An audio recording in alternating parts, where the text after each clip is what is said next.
was raised seeing very many things happening, but I'm one person who is glad, or we are really glad with my sister, Vanessa, having parents. My father is late, but having a father who knew how important it is to take care of the family and also to give us education.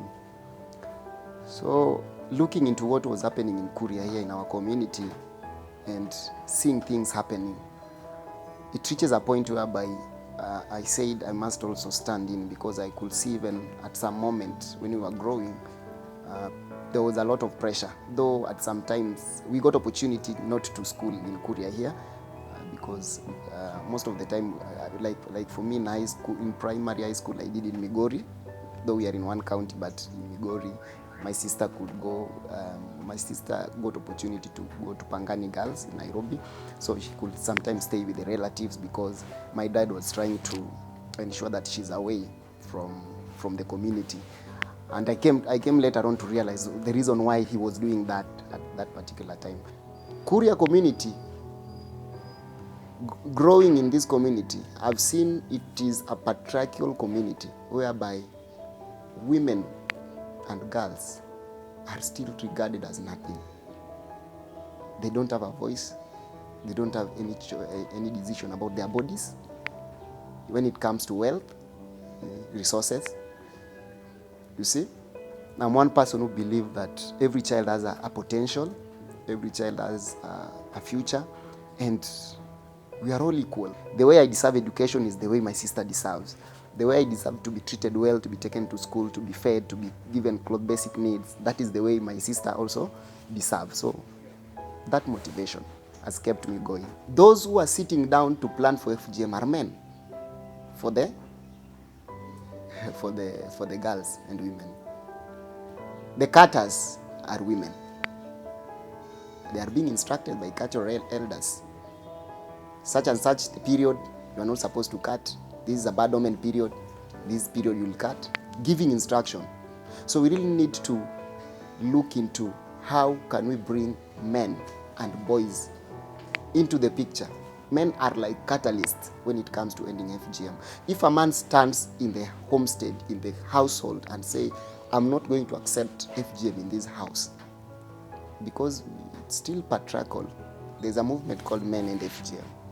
So men need to come out, plus boys, to ensure that we join hands to support women, to support our society, so that we can eradicate FGM and ensure that it is abandoned.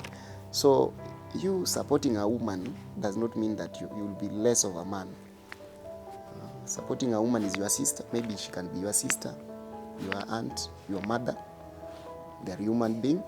It is us young people who will stand in this generation, who will speak in this particular generation, who will try to do anything possible to ensure that we stop the cutting. The law is very clear.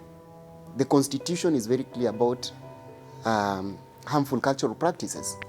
So we really need to also work together collectively. We need to listen also to survivors. Survivors are also key component in ending FGM. They have experienced FGM. They have stories. They have gone through a lot. Me personally, I can say that we feel them, we hear them, and we know what they have passed through. But let us also join hands together with them, so that also, as we also do advocacy, they are able also to tell people through their experience. But again, let nobody stigmatize them. Some of them were forced even when they were young to go to FGM. Some of them were forced. It was not their wish. We must do all it takes to ensure that home becomes safe.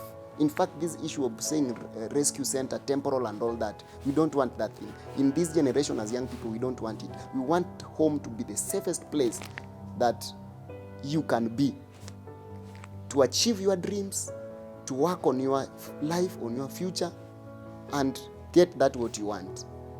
We have a government that has committed that FGM will end by 2022, this year. That is a president.